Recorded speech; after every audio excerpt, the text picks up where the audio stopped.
Hello guys, मेरे YouTube channel देव chemistry point में आपका एक बार फिर से स्वागत है। कल हम फिनॉल की OH ग्रुप की हम रिएक्शन पढ़ रहे थे, जिसके अंदर हम मेटल के साथ पढ़े थे, जिसमें हम फिनॉल की एसिडिक नेचर के बारे में पढ़े थे। तो एसिडिक नेचर के अलावा हमने उसका फॉर्मुलेशन या एस्ट्रिफिकेशन पढ़ा था, या उसको हम हिंदी में कहते हैं एस्ट्रीकरण। तो उसमें एस्टर का निर्माण हुआ था। आज हम पढ़ेंगे कि फिनॉल की जो रिंग है, उस रिंग के ऊपर इलेक्ट्रॉन्स ने ही अभिक्रियाएं देते हैं।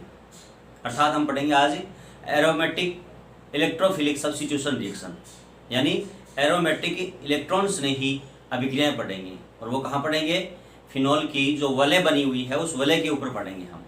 ठीक है, देखते हैं।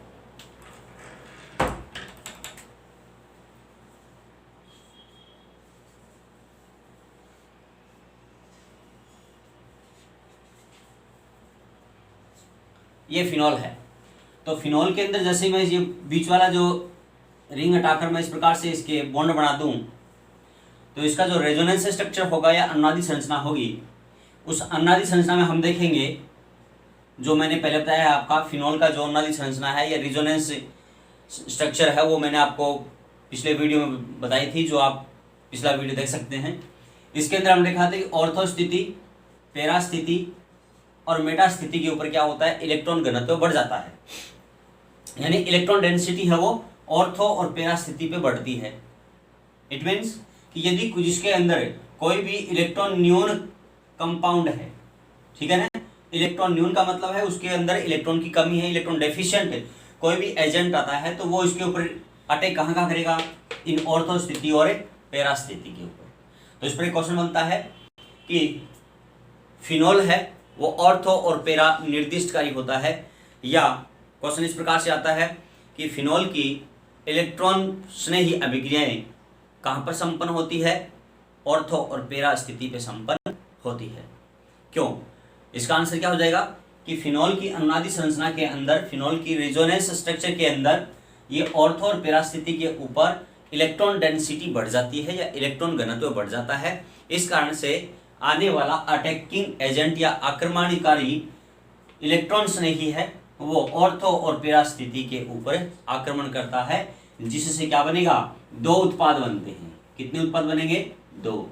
एक तो बनेगा ऑर्थो, यहां पर आ जाएगा EU। EU क्या है? यहाँ पे इलेक्ट्रोफिलिक सब्स्टिट्यूट है ये। और एक आ जाएगा इधर पैरा स्थिति के ऊपर।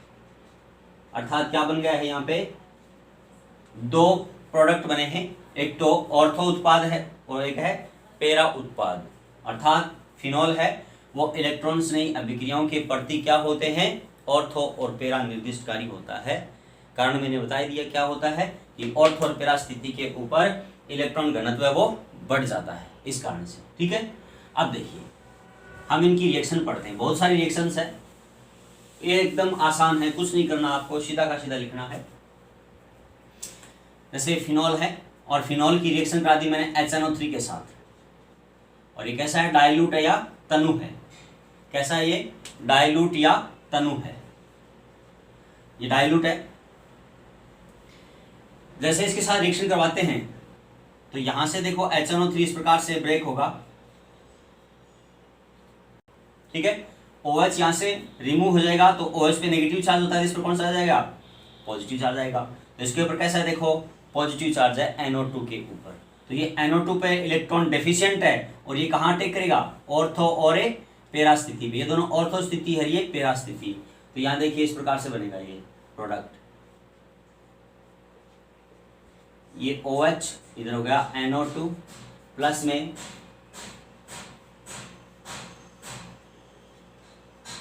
OH और इधर NO2।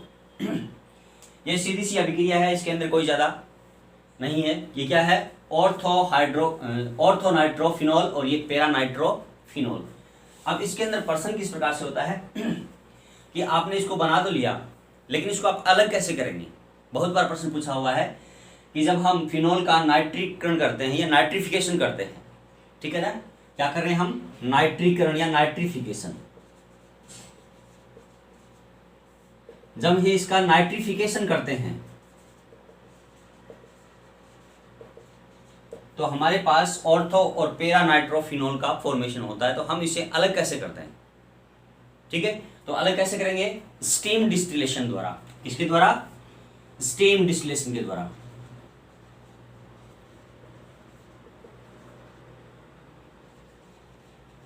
ठीक है ना, स्टीम डिस्टिलेशन,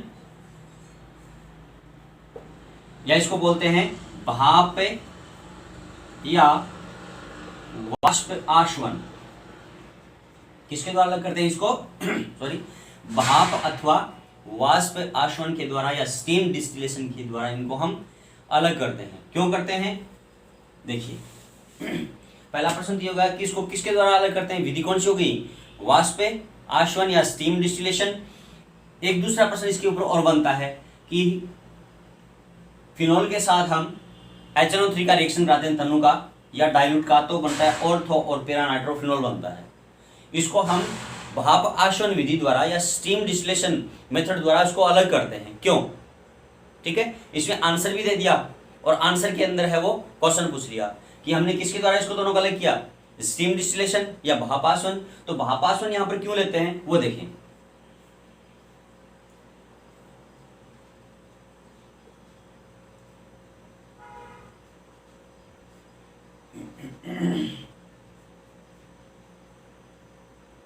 यहां देखिए, ये ऑर्थोनाइट्रोफिनोल, इसका ऑक्सीजन और इसका हाइड्रोजन। फिनोल का तो हाइड्रोजन, फिनोलिक ग्रुप का तो हाइड्रोजन और नाइट्रो ग्रुप का क्या है, ऑक्सीजन। दोनों के अंदर कौन सा बॉन्ड हो गया, H बॉन्ड हो गया। कौन सा बॉन्ड हो गया, H बॉन्ड।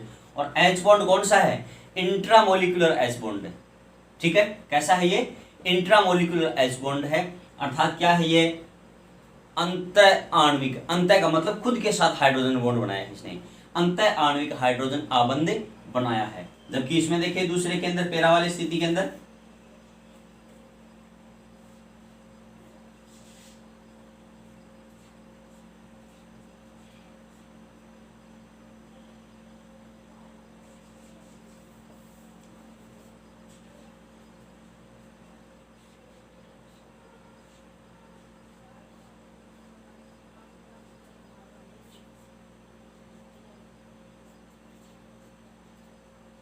ये देखिए यहां पर कौन सा है, अंतर आणविक, और यहां कौन सा है, अंत आणविक। अर्थात यहां पर तो है इंटरमोलिक्यूलर हाइड्रोजन बॉन्ड, ठीक है ना, और यहां पर कौन सा है, इंट्रामोलिक्यूलर।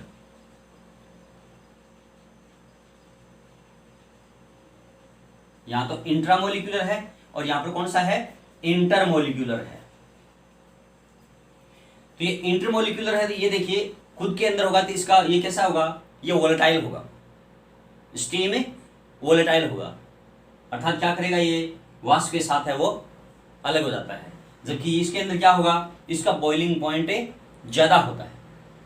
क्यों, क्योंकि इसके अंदर क्या होता है, दुर्बल अंतर आणविक हाइड्रोजन आबंध पाया जाता है। ये होता है प्रबल और ये होता है दुर्बल, इसलिए स्टीम के साथ अलग हो जाता है, ये स्टीम के साथ अलग नहीं होता। तो ये उस आश्वन के अंदर या डिस्टिलेशन जो फ्लास्क है उसके अंदर रह जाता है। ठीक है, ये दो क्वेश्चन बनते हैं इसके ऊपर। अब क्वेश्चन ये दे दिया कि यहां पर यदि हम तनु न लेकर और कंसंट्रेट ले लें, HNO3 कैसा लें, सांद्र, या कंसंट्रेट ले लें HNO3। जैसे हम HNO3 कंसंट्रेट लेते हैं तो इनके तीनों स्थितियों पर नाइट्रो ग्रुप जुड़ जाता है। ठीक है, और प्रोडक्ट एक ही देता है। प्रोडक्ट कितना देता है, एक ही प्रोडक्ट देगा। इसको क्या बोलते हैं, picric acid. Picric acid. IUPAC नाम क्या होगा इसका, ये 1 नंबर, 2 नंबर, 3, 4, 5 एंड 6। क्या नाम होगा इसका, 2,4,6 ट्राई नाइट्रोफिनोल। 2,4,6 ट्राई नाइट्रोफिनोल, यानी इसका आईयूपीएसी नाम हो गया 2,4,6 ट्राई नाइट्रोफिनोल। और कॉमन नेम क्या है इसका, पिक्रिक एसिड या पिक्रिक अम्ल कहते हैं इसको। ठीक है, कब? जब हम रिएक्शन किसके साथ कराते हैं? कंसंट्रेट HNO3 के साथ करवाते हैं। ये तो कौन सा हो गया? नाइट्रेशन। नेक्स्ट है सल्फोनेशन। सल्फोनेशन हिंदी में कहते हैं इसको सल्फोनीकरण। जिस प्रकार से NO2 ग्रुप का जुड़ना क्या कहलाता है? नाइट्रीकरण। तो यहां पर HSO3 ग्रुप का जुड़ना कहलाता है सल्फोनीकरण या सल्फोनेशन। देखिए, फिनॉल लिया आपने और फिनॉल लेके इसके साथ रिएक्शन करवा दिया आपने H2SO4 के साथ, और ये लिया आपने कंसंट्रेट H2SO4 लिया है, और कंसंट्रेट H2SO4 ऐसे ही टूटेगा। ये देखिए, यहां से टूट जाएगा, ये O नेगेटिव और SO3H प्लस ये पॉजिटिव के रूप में आएगा। तो ये यहाँ पर इसे ऑर्थो और पैरा स्थिति के ऊपर जुड़ जाएगा। तो देखिए, OH इधर SO3H प्लस में ये हो गया ऑर्थो प्रोडक्ट, और ये हो जाएगा पैरा प्रोडक्ट। यहाँ पर क्या हो गया? SO3H, यानी ऑर्थो हाइड्रोक्सी बेंजीन सल्फोनिक अम्ल और पैरा हाइड्रोक्सी बेंजीन सल्फोनिक अम्ल। इसका नाम क्या है? Ortho hydroxy. क्या नाम है इसका? ऑर्थो हाइड्रोक्सी बेंजीन सल्फोनिक अम्ल। और इसका कौन सा हो गया? पैरा हाइड्रोक्सी बेंजीन सल्फोनिक अम्ल हो गया। ये ortho hydroxy benzene sulphonic acid और ये para hydroxy benzene sulphonic acid का फॉर्मेशन हो जाता है। यहाँ पर ऑर्थो और पैरा स्थिति के ऊपर किसका योग हुआ है? किसका हुआ? अटैचमेंट किसका हुआ है? HSO3 का। और HSO3 का जब इसके साथ अटैचमेंट या एडिशन होता है तो उसे हम क्या कहते हैं? सल्फोनेशन या सल्फोनीकरण कहते हैं। अगला है Friedel craft reaction.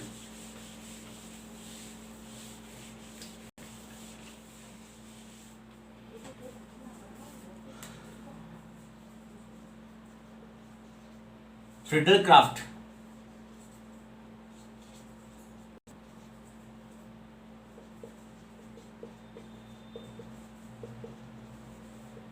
Friedel craft reaction में हमने देखा है किसकी रिएक्शन होती है?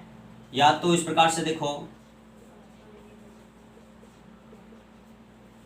एनहाइड्राइड की रिएक्शन होती है, या दूसरा क्या होता है? एसिटिल क्लोराइड की रिएक्शन होती है। एसिड क्लोराइड बोलते हैं भी इसको। ये एसिटिल क्लोराइड है, एसिड क्लोराइड का एग्जांपल। एसिटिल क्लोराइड के साथ रिएक्शन करवा दें या एल्किल हैलाइड के साथ रिएक्शन करवा दें। और प्रेजेंस किसकी लेते हैं? Aluminium chloride. और कैसा है ये? ड्राई या शुष्क होता है। ड्राई या क्या होता है? शुष्क होता है। ठीक है, ड्राई एल्यूमिनियम क्लोराइड की प्रेजेंस लेते हैं। और यहां पर हमने एल्किल हैलाइड के अंदर पढ़ा था कि यहां पर एल्यूमिनियम क्लोराइड है वो हेलोजन कैरियर होता है। मैकेनिज्म भी पढ़ी थी हमने फ्रीडल क्राफ्ट रिएक्शन के अंदर। तो ये हेलोजन कैरियर है, और इन तीनों में से किसी के साथ भी रिएक्शन करवा दें, फिनॉल के साथ करवा दें, हेलो एरिन के साथ करवा दें, तो ये अभिक्रिया सारी कौन सी कहलाती है? फ्रीडल क्राफ्ट अभिक्रिया या फ्रीडल क्राफ्ट रिएक्शन कहलाती है। बेंजीन के साथ इन तीनों की कराते हैं तो भी फ्रीडल क्राफ्ट रिएक्शन है। फिनॉल की इनके तीनों के साथ रिएक्शन करवाते हैं तो भी फ्रीडल क्राफ्ट अभिक्रिया है। और फिनॉल के अलावा हेलो एरिन के साथ यदि तीनों की में से किसी के साथ रिएक्शन करवाते हैं तो भी फ्रीडल क्राफ्ट रिएक्शन होती है।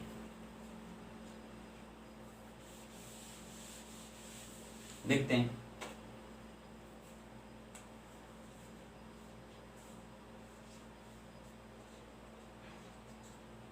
सबसे पहले मैंने लिया एसिटिल क्लोराइड के साथ।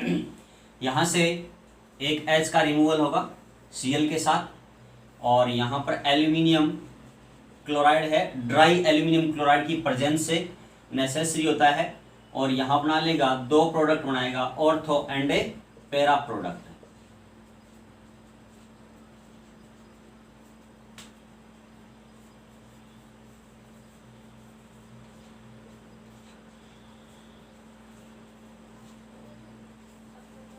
इसका नाम क्या हो गया है? ऑर्थो हाइड्रोक्सी एसिटोफिनोन, या नाम क्या होगा इसका? Ortho hydroxy acetophenone. ठीक है, ये क्या करते हैं इसको? Ortho hydroxy phenyl acetone. क्या नाम करते हैं इसका? ऑर्थो हाइड्रोक्सी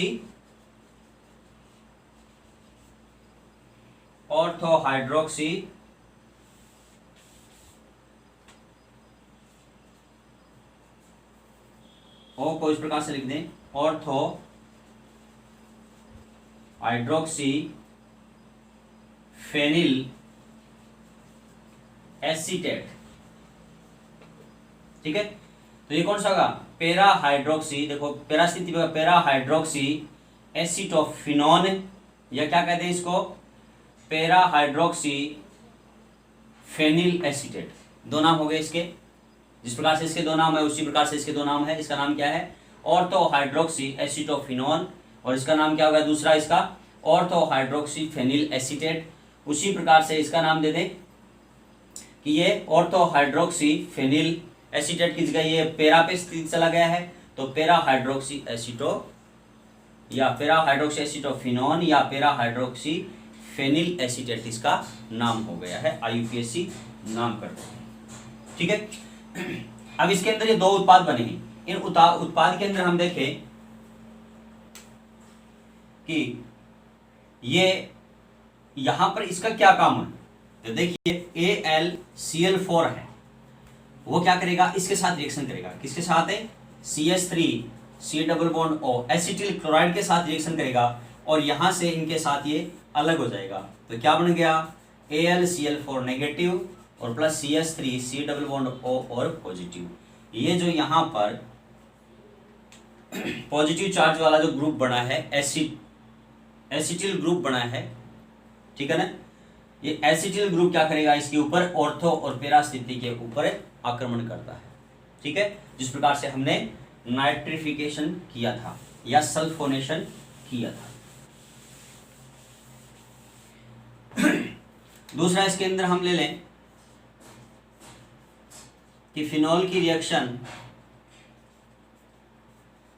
एल्किल क्लोराइड के साथ करा दें, एल्किल आयोडाइड के साथ करवा दें, तो वही क्या हो गया? एल्यूमिनियम क्लोराइड ड्राई होगा, ये निर्जल होगा, और यहां पर क्या बना लेगा? दो उत्पाद बना लेगा।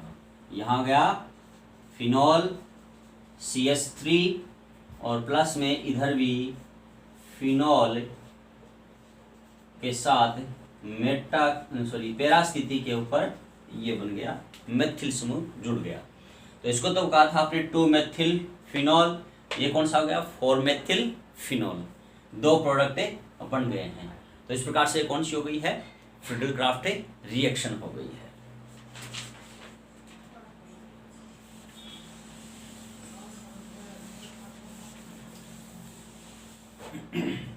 अगला देखें हम ब्रोमिनेशन।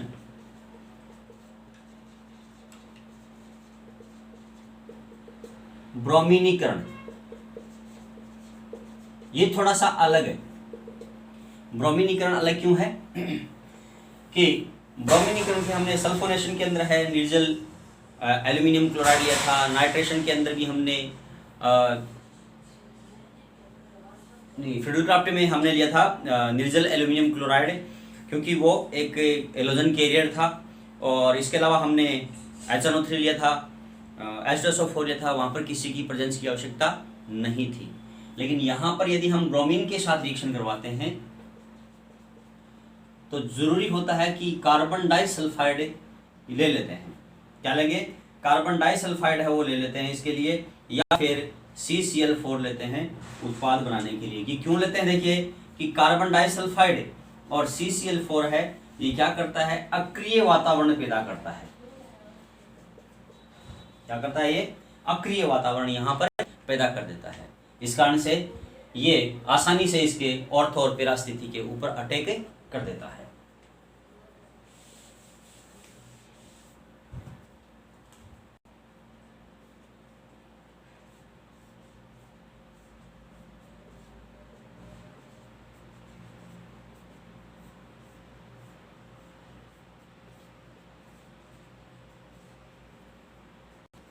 ये देखिए, ऑर्थोब्रोमोफिनॉल, पैराब्रोमोफिनॉल। आईयूपीएसी नाम देखें तो क्या हो जाएगा, 2 ब्रोमोफिनॉल, और ये कौन सा हो जाएगा, 4 ब्रोमोफिनॉल। यानी ऑर्थोब्रोमोफिनॉल और पैराब्रोमोफिनॉल का निर्माण करता है, या यूं कह सकते हैं कि 2 ब्रोमोफिनॉल और 4 ब्रोमोफिनॉल का निर्माण कर लेता है। प्रेजेंस किसकी लेते हैं, कार्बन डाइसल्फाइड या पायरीन। पायरीन का जो नेम है वो क्या होता है, कार्बन टेट्रा क्लोराइड होता है। ठीक है, जो हमने एरिल हैलाइड के अंदर पढ़ा था। अब यहां पर देखो कि ये जो ब्रोमीन लिया है, इस ब्रोमीन की जगह ब्रोमीन जल ले लें, ब्रोमीन वाटर ले लें। ठीक है, तो रिएक्शन में थोड़ा सा चेंजेस आ जाएगा। जिस प्रकार से हमने पिक्रिक अम्ल का निर्माण किया था उसी प्रकार से अब प्रेजेंस किसी का नहीं लेना है। ठीक है ना, प्रेजेंस किसी का नहीं लेते हैं। तो जिस प्रकार से पिक्रिक अम्ल का निर्माण हुआ था, पिक्रिक एसिड का निर्माण हुआ था, उसी प्रकार से यहां निर्माण हो जाएगा। फॉर्मेशन किसका होगा, देखिए ये 1 2 3 4 5 6 क्या हो जाएगा, 2 4 6 ट्राई ब्रोमोफिनॉल। किसका फॉर्मेशन हो जाएगा, 2 4 6 ट्राई ब्रोमोफिनॉल का निर्माण हो जाएगा। जब हम क्या लेते हैं, ब्रोमीन की जगह हम ब्रोमीन वाटर ले लेते हैं या ब्रोमीन जल ले लेते हैं। तो रिएक्शन किसके साथ कराएंगे हम, फिनॉल के साथ। जिस प्रकार से यहाँ पर हमने HNO3 लिया था कंसंट्रेट, और कंसंट्रेट HNO3 लिया था, तो यहाँ पर हमारा पिक्रिक अम्ल बना था। इन तीनों स्थान पर NO2 जुड़ा था। उसी प्रकार से यहाँ जब हम इसका ब्रोमीनीकरण करते हैं, तो ब्रोमीनीकरण में यदि ब्रोमीन जल ले लेते हैं, ब्रोमीन वाटर ले लेते हैं, तो 2 4 6 ट्राई ब्रोमोफिनॉल का फॉर्मेशन हो जाता है।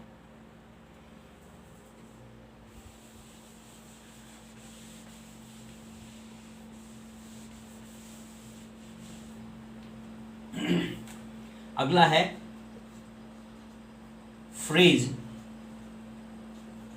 पुनर्विन्यास, फ्रीज रीअरेंजमेंट। क्या करना आपको, फ्रीज रीअरेंजमेंट देखना है। कुछ नहीं, एकदम आसान है, कुछ नहीं करना। यहां देखो, यदि मैं यहां पर प्रेजेंस एल्यूमिनियम क्लोराइड ले लेता हूं तो ऑर्थ और पैरा प्रोडक्ट बनेंगे, बट मैं यहां पर किसी की प्रेजेंस नहीं ले रहा हूं, तो क्या करेंगे कि ये HCl का निष्कासन हो जाएगा। ध्यान दे कि जब हम एल्यूमिनियम क्लोराइड लेते हैं तब तो क्या बनते हैं, ऑर्थ और पैरा उत्पाद बनते हैं, प्रोडक्ट बनते हैं, परंतु ये नहीं बनेगा। ठीक है ना, तो क्या करेंगे हम कि यहाँ पर ये एल्यूमिनियम क्लोराइड की प्रेजेंस नहीं ली है, तो ये डायरेक्ट एसीटोफिनॉन बन गया। देखिए यहां से ये O आ जाएगा, इधर क्या गया, C double bond O, ester बन गया। देखिए फेनिल एसीटेट क्या बन गया, ये फेनिल एसीटेट बन गया है। ठीक है ना, कीटोन बन गया है ये। तो यहाँ पर किसका निर्माण हुआ है, फेनिल एसीटेट कीटोन का निर्माण, सॉरी एस्टर का निर्माण हो गया है। किसका निर्माण हुआ है, एस्टर का निर्माण हो गया है। ठीक है, अब यदि हमें साफ लिखता हूं,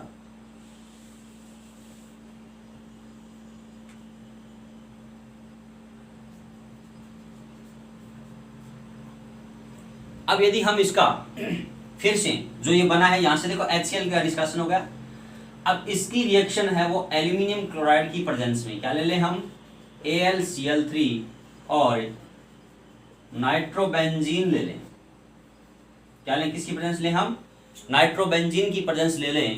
तो यहां पर क्या हो जाएगा, ये जो सीधा जो बन रहा था ऑर्थ और पैरा प्रोडक्ट, वो ऑर्थ और पैरा प्रोडक्ट वापस यहां बन जाते हैं, ये पुनर्विन्यासित हो जाते हैं। क्या हुआ, OH और इधर क्या आ गया, C double bond O CH3, और यहां आ जाएगा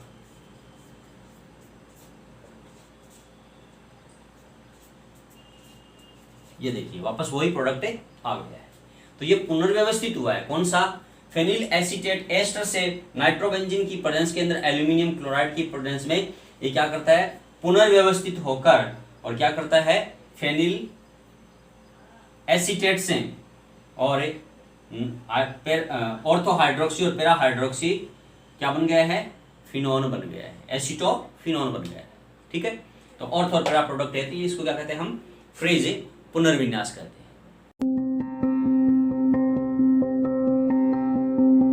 डफ रिएक्शन, डफ रिएक्शन में कुछ नहीं है, ये बोलते हैं हेक्सामेथिल टेट्राएमीन। ठीक है ना, ये क्या है, हेक्सामेथिल टेट्राएमीन, यानी CH2 कितनी बार है, 6 बार है। ठीक है, और N कितनी बार है, 4 बार। तो नाम होगा इसका हेक्सामेथिलीन, क्योंकि मेथिलीन क्या होता है, CH2। देखिए, तो हेक्सामेथिलीन टेट्राएमीन और साथ में ये बोरिक अम्ल, इस बोरिक अम्ल की और इस हेक्सामेथिलीन टेट्राएमीन की रिएक्शन कराते हैं किसकी उपस्थिति में, ग्लिसरॉल की उपस्थिति में फिनॉल से करवाते हैं, तो मेथिल फिनॉल एल्डेमीन बनता है। जिस प्रकार से अभी एल्डेमीन बना था उसी प्रकार से। तो यहाँ देखिए मेथिल, आप ऐसे करना चाहें तो एन मेथिल भी कर सकते हैं। क्या कर सकते हैं इसको, एन मेथिल फिनॉल एल्डेमीन बन गया है। ठीक है, तो ये एन मेथिल फिनॉल एल्डेमीन बना है, इसका हम क्या करते हैं, जल अपघटन करते हैं। तो जल अपघटन में कैसे होगा, देखिए कि ये आपके पास बना हुआ है,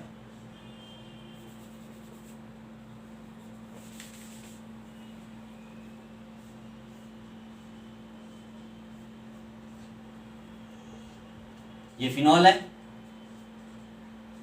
ये एल्डेमीन हो गया। अब देखिए हम क्या कर रहे हैं, इसका जल अपघटन करा रहे हैं, H2O। तो मैंने इसको ऐसे लिख दिया OH2 और इसको मैंने यहां से तोड़ दिया। थोड़ा क्या बना, एक तो प्रोडक्ट क्या बना, देखो पेरा हाइड्रोक्सी या 4 हाइड्रोक्सी बेंजेल्डिहाइड या बेंजेनेल, 4 हाइड्रोक्सी बेंजेनेल बन गया। सॉरी 4 पे नहीं, 2 पे आएगा, तो 2 हाइड्रोक्सी बेंजेनेल बन गया, क्योंकि ये स्थिति दे रहेगी।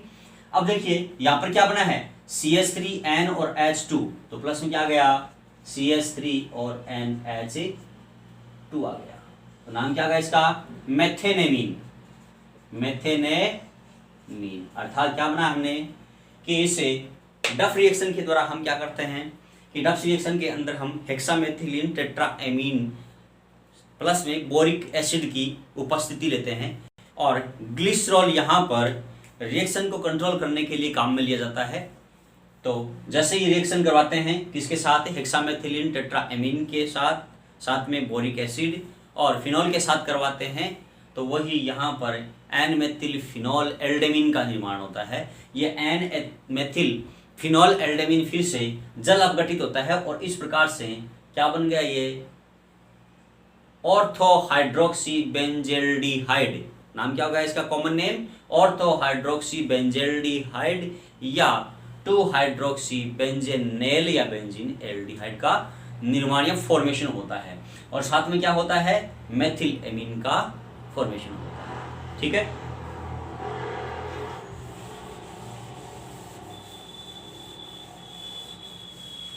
इसी प्रकार यदि हम ये अगली रिएक्शन देखें, इस रिएक्शन के अंदर क्या है, कॉल्बे रिएक्शन है।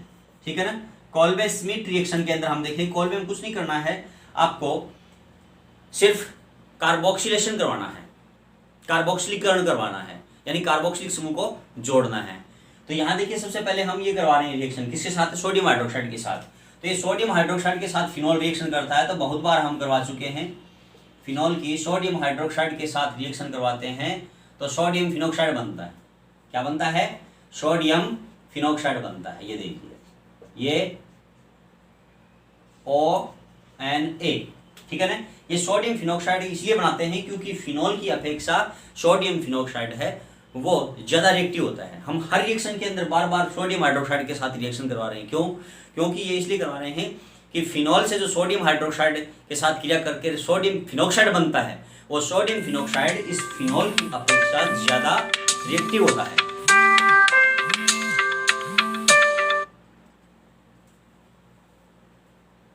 Sorry for disturbance. क्या होता है, ये ज़्यादा रिएक्टिव होता है। अब ये ज़्यादा रिएक्टिव है तो यहाँ पर क्या बढ़ गया, सोडियम फिनोक्साइड, और ये सोडियम फिनोक्साइड के साथ कार्बन डाइऑक्साइड की उपस्थिति में क्या करते हैं, 398 केल्विन पे इसको गर्म करते हैं तो सोडियम फिनोक्साइड से क्या बन जाएगा, यहाँ पर सोडियम सैलिसिलेट बन जाएगा।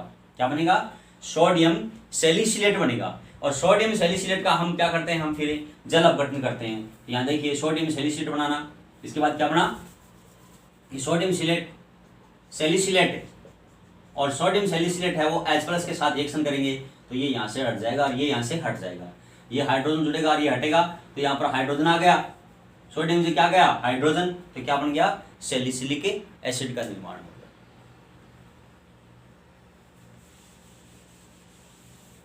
अगला देखिए रिएक्शन है एसीटोन के साथ रिएक्शन, कि जब हम एसीटोन के साथ रिएक्शन करवाते हैं तो आप देखिए ये जो फिनॉल लिया है यहाँ पे, ये मैंने फिनॉल ही लिखा है H और ये H। अब यहाँ से क्या होगा कि 2 फिनॉल के मोल ले लिए, एक एसीटोन लिया है, तो यहाँ से 1 मोल H2 का निष्कासन हो जाएगा। जैसे ये 1 मोल यहाँ से H2 का निष्कासन होता है तो ये जो बॉन्ड है ये डबल बॉन्ड वाले कार्बन के साथ जुड़ जाएंगे। ये जो डबल बॉन्ड यहाँ पर थे ये टूट गए तो क्या कैसा बन गया ये CH3 C और इधर क्या बन गया CH3। अब बॉन्ड यहाँ से टूट गए तो ये बॉन्ड क्या रह गए इसके खुले रह गए, इन वैलेंसी खुली रहती है तो यहाँ पर क्या आ जाएगा, यहाँ पर ये जुड़ जाएंगे, तो ये जुड़ गया OH और इधर भी ये जो खुला था तो क्या जुड़ गया यहाँ पे OH जुड़ गया। ठीक है, तो इस प्रकार से क्या बन गया है बिस फिनॉल A का फॉर्मेशन होता है। किसका निर्माण हो गया बिस फिनॉल A का फॉर्मेशन हो जाता है। आखिर एक रिएक्शन और पढ़ लेते हैं हम बेंजीन डाइएजोनियम क्लोराइड के साथ, BDC के साथ, बेंजीन डाइएजोनियम क्लोराइड के साथ, बेंजीन डाइएजोनियम क्लोराइड के साथ होता देखिए ये फिनॉल ले लिया मैंने, ये फिनॉल इधर H कर दिया मैंने, plus benzene diazonium chloride ClN इसको क्या बोलते हैं बेंजीन डाइएजोनियम क्लोराइड।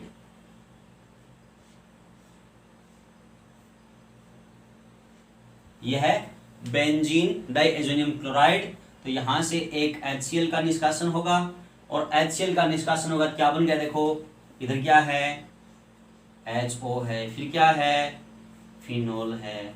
ठीक है ना, फिनॉल के साथ क्या जुड़ गया नाइट्रोजन, फिर क्या जुड़ गया इधर है बेंजीन जुड़ गया। ध्यान दे यहाँ पर पैरा हाइड्रोक्सी है, इसको मैं हटा दूं एक बार तो देखो ये क्या बन गया डाइफेनिल बन गया ना, बेंजीन 2 हो गया ना, इधर कर दिया मैंने क्या हो गया OH। तो नाम क्या हो गया इसका पैरा हाइड्रोक्सी एजो और ये क्या हो गया है बेंजीन। तो नाम हो गया इसका para hydroxy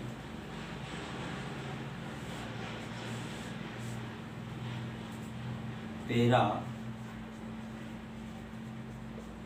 hydroxy azo benzene.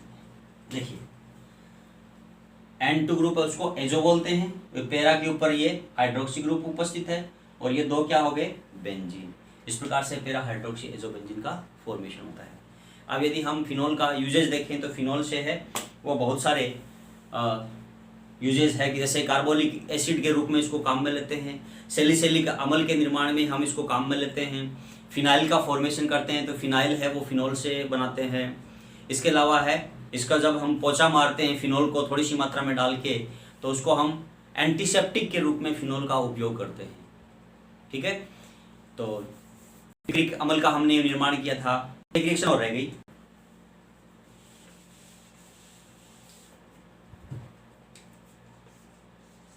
राइमर-टीमान अभिक्रिया।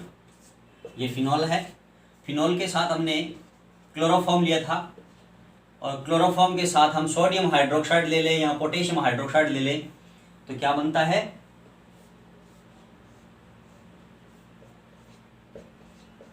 सैलिसिलिक एल्डिहाइड बनता है। क्या बनता है सैलिसिलिक एल्डिहाइड, प्लस यहां से आएगा सोडियम तो Cl, तो क्या बन गया NaCl और प्लस से H2O। ये 3 है तो इधर हमने 3 कर दिए, इसको भी हमने 3 कर दिए तो इसको भी 3 कर दिए, तो क्या बन गया सैलिसिलिक एल्डिहाइड बन गया। ठीक है, ये कौन सी रिएक्शन है राइमर-टीमान रिएक्शन। राइमर-टीमान अभिक्रिया। ठीक है, तो राइमर-टीमान अभिक्रिया हो गई। दूसरी राइमर-टीमान अभिक्रिया में हम देखें इस प्रकार से तो यहाँ पर क्या है, OH ले लिया, और अब मैंने पायरीन ले लिया है, वही हमने क्या लिया है, NaOH ले लें या KOH ले लें, तो क्या बनेगा, सैलिसिलिक एसिड बन जाएगा। क्या बन गया, सैलिसिलिक अम्ल बन गया है। प्लस में वो क्या हो जाएगा, NaCl बनेगा वापस से, और प्लस में H2O, 4 है तो इधर NaCl 4 हो जाएगा, इसको हमने 4 से मल्टीप्लाई कर दिया और इसको 2 से मल्टीप्लाई कर दिया, अर्थात क्या बन गया, देखो ये राइमर्टिमान अभिक्रिया 2 प्रकार की होती है, एक तो क्लोरोफॉर्म के साथ होती है और एक पायरीन या कार्बन टेट्राक्लोराइड के साथ होती है। तो ये दोनों राइमर्टिमान अभिक्रिया हो गई। यहाँ सैलिसिलिक अम्ल और सैलिसिलिक एल्डिहाइड के फॉर्मेशन में निर्माण में होता है। और इसके हम बहुलक के अंदर हम पढ़ेंगे कि जब भी HCl सांद्र HCl की उपस्थिति में हम किसके साथ रिएक्शन कराते हैं, फिनॉल की CHO, और यहाँ क्या ले लिया, HCl सांद्र, तो यहाँ पर ऑर्थ और पेरा उत्पाद बनते हैं। देखिए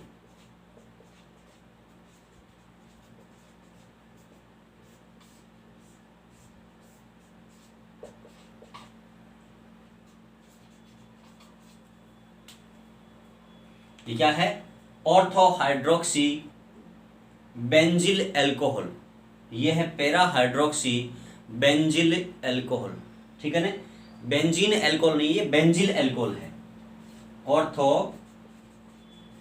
हाइड्रोक्सी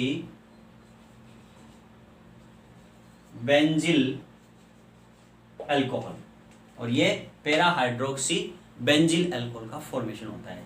इन दोनों से क्या बनाते हैं, बेकेलाइट बनाते हैं। तो बेकेलाइट निर्माण में भी काम आता है, औषधि के निर्माण में भी इसका उपयोग होता है, सैलिसिलिक अम्ल का निर्माण होता है इससे अंदर, और सैलिसिलिक एल्डिहाइड का निर्माण होता है। तो इस प्रकार से बहुत सारे इनके उपयोग है, एंटीसेप्टिक के रूप में भी इसका उपयोग करते हैं। ठीक है, तो अभी ये फिनॉल कंप्लीट हुआ है, आगे हम पढ़ेंगे ईथर।